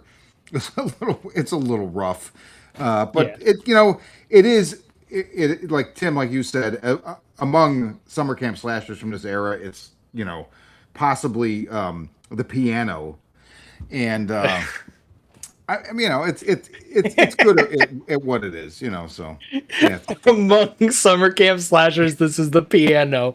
I love that. It took me a second, but I like that comparison. As someone who went to summer camps before cell phones took over, it felt very natural seeing everyone out there doing activities and bullshitting and just being carefree teenagers. It all fit very well. It felt very comfortable having been part of that time in the 80s and 90s, and just like watching those scenes of them playing ball and like everything running around, all the stuff they're doing. It's like, man, nobody does that anymore. Like, everyone's so face stuck into a phone. It's like, damn, man, I kind of miss that shit. Made me feel really nostalgic for the old school camp days. It does. Even like Friday the 13th, though, like one of my least favorite scenes of that first Friday the 13th is the fake drowning.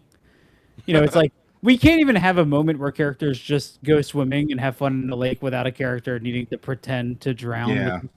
Which is way more of an asshole thing than anybody ever does in this movie. And it just kind of like, it continues to feel like caricatures more than it feels like real people. You know what I mean? Ginny making coffee. Yeah. Oh my God. Yeah. But yeah, I mean, Glazer being a punk ass, that felt like, your average typical bully who's coming up, and now they're not in their own oppressed environment. They can act out at camp. Then you got the girls who are doing their thing, minus the smoking. Like I never saw girls smoking at camp, but but then again, it was early 80s, so I guess that was a thing back then. That's such a weird moment. They're all like passing around the cigarette. Like, what are you doing in here? Like, what so odd. But yeah, you got your random weirdos running around campgrounds. You got your tough guys. You got your leaders. And everyone seemed like they were playing their part pretty well. Yeah. It worked out pretty good. Yeah. That baseball scene I really feel like that is kind of the heart of those. It's just such a great scene. I don't know. It's a good way to introduce everything. It really establishes a lot of the character dynamics in one simple scene. Yeah. Right away, because we get most of the characters there, not all of them, but most. And we established that scene with Eddie and what's her name? Like, we get the payoff to this later, and we get a lot of that setup. It's a great little scene. I agree. All right, I think we got all the scores in for that one. Four on acting. Sorry. Okay. I just want to say John. one more time for the comment about this being a Friday 13th ripoff. Just so, like, just a little repeat. The Burning was written and shot in production before Friday the 13th even was, and it just didn't find distribution till later. So technically this predates Friday the 13th, but I guess to the general public it can seem like a post Friday the 13th, like a result of Friday the 13th because of that, which I think does this movie more harm than good. You know what I mean? Yeah, I'm glad you brought that up. I was actually looking on IMDb the production dates of this. Yeah. Okay. Yay, direction, my favorite. Yeah, direction. We mentioned already. So the director of this movie, I had his name, and then I got distracted Tony by I got distracted by the Friday the 13th stuff. He was kind of known for doing documentaries before this, and he brought a kind of handheld aesthetic to this film that I like. The other thing that I really like about this is you already kind of mentioned he does the Evil Dead zooms. And the other scene he does that I think is super effective is Glazer's death, when we kind of just track him like back through the woods. Mm-hmm. Excellent. I love that little bit. If I were to get, this is where I do have to Tim pick a little bit. I think this movie falls off significantly for me in the final act, because we're just following Alfred as he's running around these ruins and he's hiding behind these rocks, and then he moves around the other side of the brick wall, and then this chase scene just goes on for so long, and I feel like they're trying to pad the time, trying to make it hit the 90-minute mark. And I think that's where this movie, that's how I initially felt about the Cropsy scene at the beginning, and then also the third act. I've come around to understanding the Cropsy scene at the beginning a little bit better. The third act, I still just, so many slashers suffer from this. I think My Bloody Valentine suffers from the chase scene in the third act. This scene suffers from the chase scene in the third act. I just don't personally see much suspense in the chase scene. I don't, like, someone's either going to die or someone's going to live. I'm not super invested in where you're hiding. I'm not invested in all of this unless we raise the stakes a little bit more. Are you trying to save a kid? Are you trying, like, what is something else going on here? So this movie really kind of loses it for me. Basically, after Glazer dies, Glazer, whatever. After he dies, and we're chasing Alfred, and I'm just like, all right, chasing Alfred through the woods. And then I think the highlights of this are when we cut back to the survivors and we see how it's affecting them. Those little moments in here. But the third act chase scene climactic fight is fine. I think the final like kill of Cropsy is great, but everything building up to that is just like background noise. There's not much dialogue. There's no character development. It is just running around these ruins, avoiding Cropsy, and then Cropsy finds him, and then luring Todd. And I'm just like, okay, all right, like, let's move this along. Yeah. Everything before that, the summer camp stuff, I think is done so well, and I think that's why it's disappointing. I read, I don't know how true it is, that final scene was not the director who edited it, put that together. The kind of studio heads kind of pushed the director out, and we're like, let's edit this a little differently. Fucking Weinsteins. God damn it, Those dude. bastards. Yeah. It comes right back to what I was saying before. These fuckers were doing this from the jump. Cut Yep. too It much was out, all- and then they had to pad it at the end with bullshit. Yep. It was also supposed to be in the caves, and Savini told a story Yes. where they went and scoped out this cave, and they're like, "This is perfect." And you can see where they're going to go into the caves, where Alfred like kind of comes across what looks like could end up being the entrance to the cave. But then Savini said when they came back the next day, it had actually caved in. So they were like, "Oh no, not good thing we didn't start." So Avoided that. the runes are pretty cool, but I agree. It's just kind of like it's like the runes would have been just as cool with like just a couple of shots and to get to Yeah. the point. So they're padding for sure. What might have made the runes a little better for me is if those runes had been like the burned remains of Camp Blackfoot. Yeah. If it was a full circle moment for Todd and Cropsy, we are back to where you started, your confrontation again, that becomes symbolic. It becomes a little bit of an enhanced final chase scene instead of, oh, he found some old mining equipment, a mining settlement, and that's where Cropsy's been hiding. I don't know. It doesn't, that final like last 10 minutes is my biggest issue with this film. And that is, I feel I'm being overly critical, but I'm being honest. Like That's okay. the final 10 minutes don't sell me. It is everything up to that. One of the things about direction is being able to establish location, right? We need to be able to understand where we are. And today was my, I don't know, probably 11th time seeing this movie. And still, when we got to the ending, I was like, where the fuck are we? Yeah. Where the hell is this? And then if you notice, Todd is dressed exactly like Ash from the first Evil Dead, and he's carrying an axe.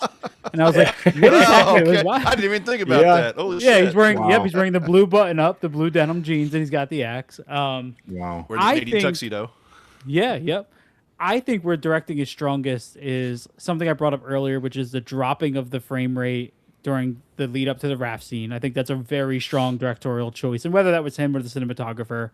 But I think my favorite moment of direction is the choice, and this is probably written in the script, the choice to bring the raft back to the survivors when that comes back is such a like punch in the gut. And the fact that, like you mentioned earlier, Tim, they have to get back on this and use it. The only thing that confuses me is that clearly they were paddling upstream right when the raft happened, and the raft never came back downstream. The original canoe never came back downstream. Little bit But of I think- continuity there. Yeah, it's just like how'd that come back with the canoe to end when you know what I mean? Yeah.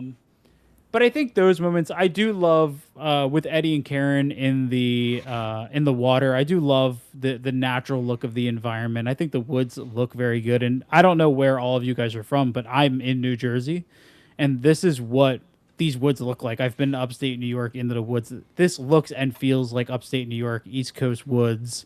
And even the moment like I kind of like to think that the moment of the shot of Sally in the shower, that's sort of a downward angle up, is showing us like location that the top of the shower is open and you see the trees. It's outdoors. Yeah. It is, yeah. And I like to think that's why they did it, but then the camera zooms out just enough to show her boobs, and you're like, okay, I see what we're doing. That's- You know what I mean?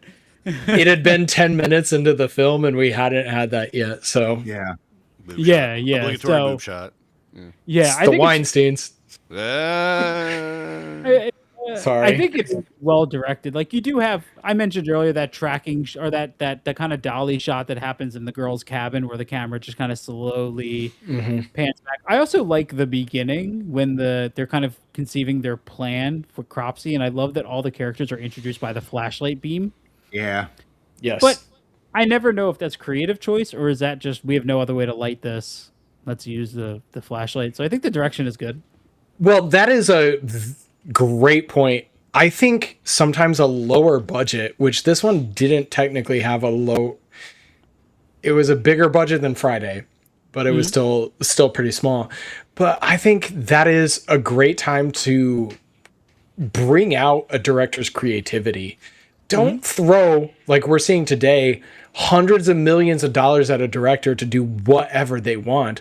Tell them this is your budget, and then they have to get creative with how they shoot a scene like that. Like, oh, we can't really light this scene, make the set look bigger. Let's make it a really close, intimate scene like by a flashlight. Like that enhances it. So often I'll see a lower budget film that feels like a lower budget film because it's like, well, this is what we had. Mm-hmm. And then there are other times that you watch a lower budget film where they make the absolute best they can with everything they have, and it shows, like Obsession. So that I think that's a great point, and I just had to bring it up when you mentioned it. I think whether that was the flashlight was a lighting decision brought by budget, I think either way, it shows the director's skill in crafting the scene. Yeah. I think there's a lot of good shots in this. I love the way it's filmed. I just think it's not a flashy movie. It's not trying to be flashy. It shoots exactly what it needs to shoot, and it does feel beyond more than just like a coverage shoot movie. Like I think Friday the 13th is very coverage based. It's like, okay, here's our camera, here's our set. Let's watch coffee being made for 20 minutes. So we keep seeing that pop up in the comments. Yeah. But like little moments, like I said, when Karen gets out of the water and we do those quick little cuts to show her clothing are fun. The way he shoots the violence is very effective. It feels like New Jersey. And it doesn't feel like the sleepaway camp thing, which is like we're supposed to be middle of summer, but clearly it's fall because they shot the movie in October and the leaves are turning. You know what I mean? This one feels like summer, but they're all wearing jeans, and I'm wondering how they are surviving in the August heat. But anyways. Well, upstate New York, August, it does get kind of, or like summer. There are times when it's not as hot, but, I can say, like, when it comes to direction, like, I really appreciate that final note at the end after that kind of closes out the legend of Cropsy. Yeah. The whole trauma and everything is finished with Cropsy. Things are back to normal, and you've got a whole new group of campers sitting around the fire telling the legend of Cropsy. And the dude, as he finishes the story, looks straight into the camera at that last second at you. So don't look, he'll see you. Don't breathe, he'll hear you. Don't move, you're dead. That kind of thing. I thought it was a great final touch to close out the film and the whole legend of Cropsy.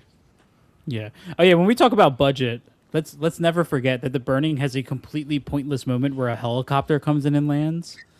The cop showing up in the helicopter. Yeah. Which we don't even see. We just briefly see that there's a sheriff officer in a landing helicopter. Just like, how the fuck did you do? Everything at that time had to have a helicopter, It's just like everything had to have a helicopter. Have you ever seen Magnum PI? Right? Right? Like, oh my God. There was a whole spin-off of Magnum PI. What was that called? The whole show about the helicopter. Was there wait a minute. There was a spin-off about TC and his helicopter? It was Airwolf or yes, so Airwolf was meant to be a spin-off of Magnum PI, but then they couldn't, like, for some reason that didn't happen, and they rewrote it to become Airwolf. But it was supposed to be a spin-off of Magnum PI. Okay. So they're like, we finished Magnum. The character that we want to spin a series off on that's the most popular is the fucking helicopter. The helicopter guy. Man, the 80s. I don't know. Helicopters are cool. Well, what about Tom Selleck? The ladies like him. Nope, the helicopter is far more important. So that's... Ladies, I like Tom Selleck. What's crazy is seeing now that Tom Selleck started playing Magnum PI when he was younger than me, and he doesn't look younger than me. I don't think so, but it's still impressive. 80s people age different. Yeah, totally. Yeah, anyway. It's so funny you brought that up because before I got on, me and my wife were watching The Birdcage, and Robin Williams' son, he says that he's 20, and I was like, I'm 35, and I look younger than this guy looks at 20. Yes. When we watch Seinfeld all the time, we're like, these people are supposed to be younger than me? No. It's all the preservatives in our food these days. We're just well preserved. Yeah, we're. I wish I could grow a mustache. I just can't.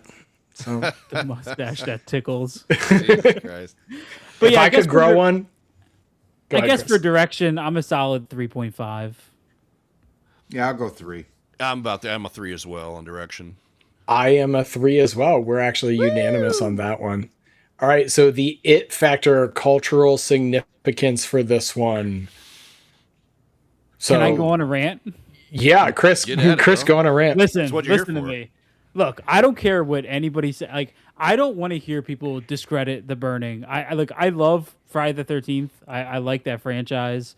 I think The Burning is the most under discussed, under like broken down campground slasher movie. Right up there with like Madman. I think Madman is another one that really deserves conversation. Mutilator. Yeah, like dude, I'm actually looking. I have a signed Mutilator poster right in front of me, man. Like I love these movies that nobody talks about, and Yep. it fucking like it drives me nuts that the situation with distribution of Burning happened, because there are leagues of horror fans out there that will credit Friday the 13th with kicking off this subgenre, when in reality it didn't. You know what I mean? There was a movie that was there before, but because of the timeline, it just doesn't happen. And I think if you look at what Sean Cunningham did with Friday the 13th and what Tony Maylam did with The Burning, they're on total fucking different leagues. Like, yes, you have Tom Savini, but he's operating on a different level in The Burning. And I don't know if that's his relationship with the director, the freedom that he got. But the fact that these movies are distributed a year apart, The Burning gets made before Friday the 13th, these feel like totally different leagues we're in. And I think The Burning needs to start getting that respect. Amen. All right. I completely agree. Lay that shit on. Hell yeah. So the cultural significance rating, I mean, it's like it should be higher, but it's actually not, because I don't think it, like Chris is saying, it's not really culturally. I mean, it is to people that know, right? But so it's actually a lower, like you kind of got to rate it lower than it deserves, or should we rate it higher hoping that it influences? I rate it how it deserves. I go by how well it is received when it's released typically, and then I might add 1 point for a cult following, but like Howard the Duck wasn't well received. I think I gave that like a 2, so I do go by how it's received on its release usually. This has got to be a 5 then, because it should be. I mean, when you consider what summer camp slasher, I mean, it's almost anybody knows what that is now, right? And like it's just a huge thing. So this really is kind of the foundation. So. Yeah, and the Burning, I feel like, lives in the if you know space. Yeah, it absolutely. Yes. Dude, every single review, every single like critical breakdown or like revisit of this movie talks about how like people are always like, how did I not see this before? Like, how did this go under my radar? Like, it's really, I honestly, I'm going to go as far as to say like The Burning is the peak of the campground slasher for me. I don't know if there's one better than after it. And I think it lives and dies this early on. Like, yeah, the rest are fun, right? Like, I think Friday the 13th parts 4 and 6 are better than the original, and part 2 is better than the original. And they're fun, but they begin to leave the campground behind, or they're at, they're at homes that just happen to be on a beach. Like, they kind of begin to leave that. I think this is, if you're going to talk about campground slasher, I think the very top of the pyramid is The Burning. And unfortunately, I feel like the top of the pyramid is high enough in the sky that it's kind of covered by the clouds. Yep. So you kind of don't see it. You know what I mean? But it's there. It's there. Yeah, that was a good analogy. Thank you. Right so for me, I agree with what you guys are saying. The way and you're allowed to score this however you want. It's all subjective. I look at the fact that this movie had a budget of about 1.5 million. And it grossed 700,000. Fucking Weinsteins, bro. Which I think is a travesty. Like, that is why there's no Burning 2. That's why there's no Cropsy continuing. I don't know that I want the Burning 2, but I do love what this movie does, and I think it stands above the other summer camp slashers. But it bombed, and I don't think it bombed because of the quality. I think this is, as we have said, head and shoulders above the competition at the time. I think this movie is by far the superior film. but it just wasn't well received. And I think that's why I think we can blame the video nasty movement in the UK for cutting the hell out of it. And which we've seen from a review of My Bloody Valentine, watching the edited versions is not as fun or memorable as watching this. So on My Bloody Valentine, we had someone who watched the severely edited version and hated the movie.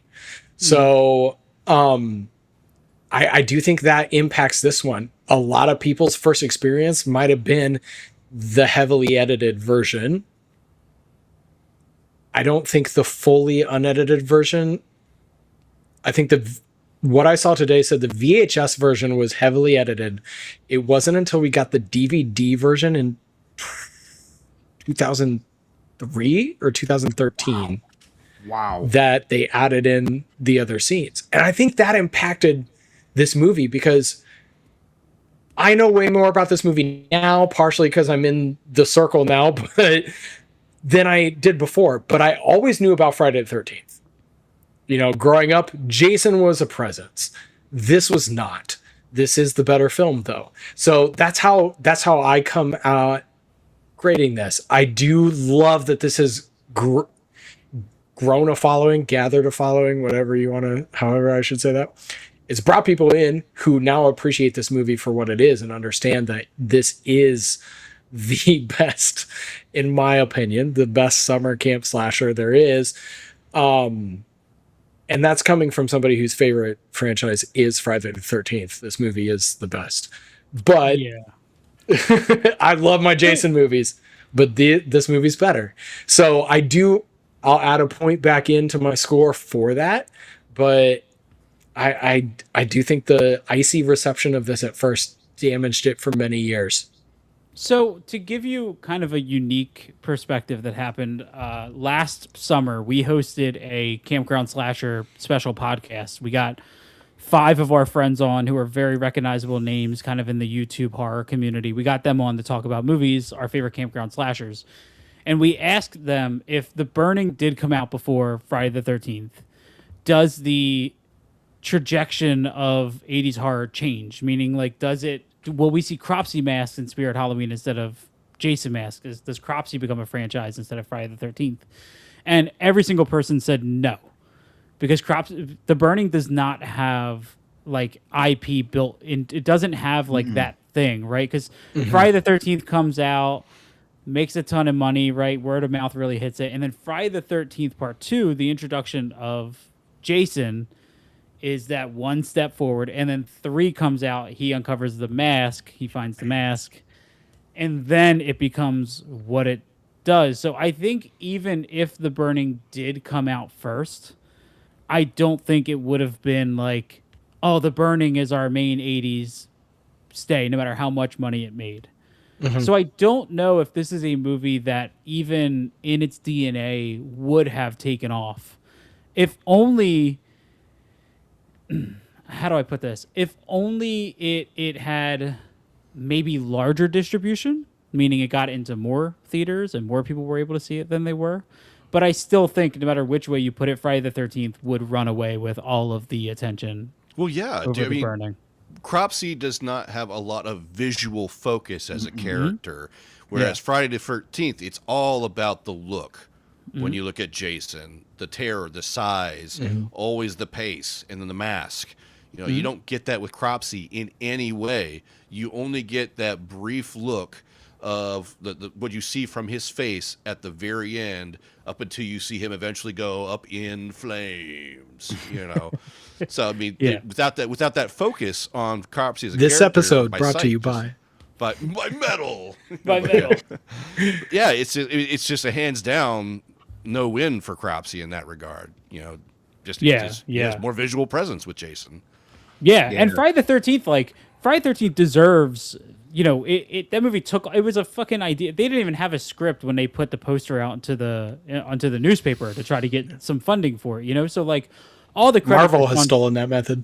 Yeah, like, all the credit to Sean Cunningham for doing what he did. And he put, you know, Sean Cunningham built the foundation, but Friday the 13th Part 2 built everything that we know about Friday the 13th that the first movie gets the credit for. in my opinion. I think Friday the 13th Part 2, Jason is the launching point, whether he's in the mask or not. You know what I mean? And I think that comes post The Burning, and I think Friday the 13th Part 2, in a way, was inspired by The Burning to amplify and become more violent. And then that inspires Halloween 2 to become more violent, to the point where John Carpenter comes on to do reshoots to add more gore, and they shoot nudity to add that stuff. So I think that there is a influence here that's not spoken about as often, you know? I think this movie is like, so, I'm not the world's biggest Nirvana fan, but they're fine. But Kurt Cobain, he always said, all I do is rip off the Pixies and the Melvins. That's it. Mm-hmm. And I feel like this movie is like the Pixies or Melvins. Like, it's the underground force that everybody was kind of like, oh, yeah, we got to, fuck, yeah, that's awesome. But it, when you blow it up to the level, the wider zeitgeist, or however you want to say it, it just didn't have that. Mm-hmm. The mask is, even the sack mask to me in Friday the 13th 2 is iconic. But then obviously once you get to 3, as awful as that movie is, you get the mask, and then from there it's like it's inspired everything slasher wise. So you think Friday 3 is awful? I hate it so much. I hate that. That and 5, they drive me insane with how much I hate them. I can totally understand why you hate it. It is one of my favorite comfort watches because I think it's hilarious. I think Friday 3 is the yo-yo at the camera. Kid, yeah. What's the curly heads kid name? The one who always plays like dead, that plays the pranks. He pretends to be dead all the time. God damn! I think that movie's hilarious. I think Part 3 would be better if it wasn't followed up by the fucking masterpiece that Final Chapter is.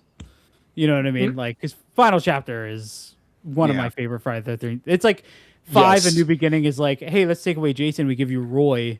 And then Tom McLaughlin comes in and goes, hey, here's the fucking rock and roll Friday the 13th movie you've been waiting for with Jason Lives. And it just taints everything else around it. You know what I mean? Yeah. Jason Lives is my favorite. Because it's, like you said, rock and roll. I like to say Jason Lives walked so that Scream could run. Because it's super self-aware. It's funny. Yes. Oh, it's also got the kids dive good under scares. The beds. Like, oh my God. It's I almost put that one on our summer camp slasher list, but I need to save it for when we do a Friday the 13th whole franchise breakdown. Yeah. Which that'll be a commitment. Okay, so let's score this. The It Factor, I was a 3. I'm going to go with a 3. 5. You're a 5, Sean. Okay. Yeah. So yeah, like I said, this was a first watch for me. Having seen Friday the 13th, the Sleepaway Camp.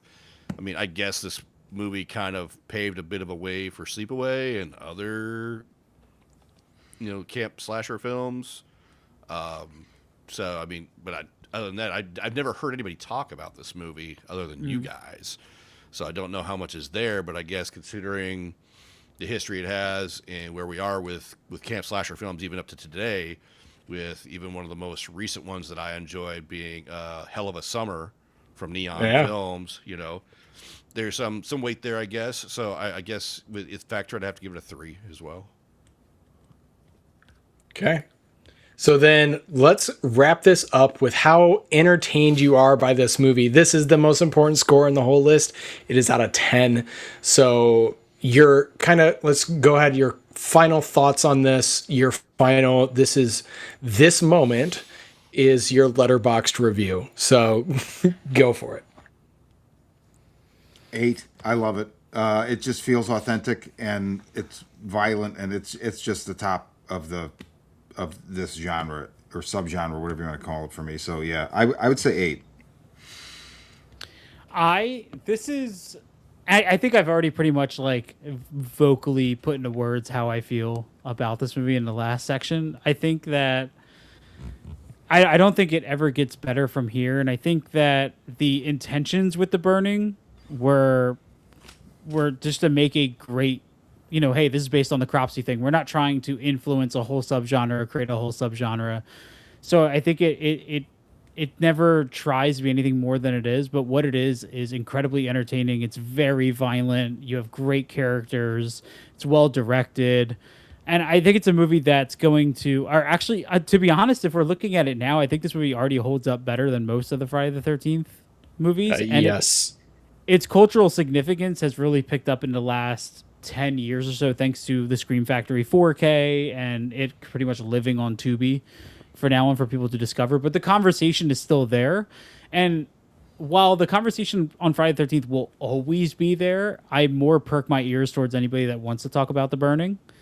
And I usually do that because it's somebody who is discovering it for the first time. And I'm really fucking excited that they're stumbling across this no matter which way they did. For me, man, I'm going to go with, I'm going with probably like a 8.5 out of 10. Hell yeah. Okay. I like this movie. I think the thing I enjoyed most about it, though, was just the who's who in it. It surprised me so much. Aside from the effects from the kills, especially during like the raft kill scene, Cropsy popping up out of the canoe and just fucking going to town on him.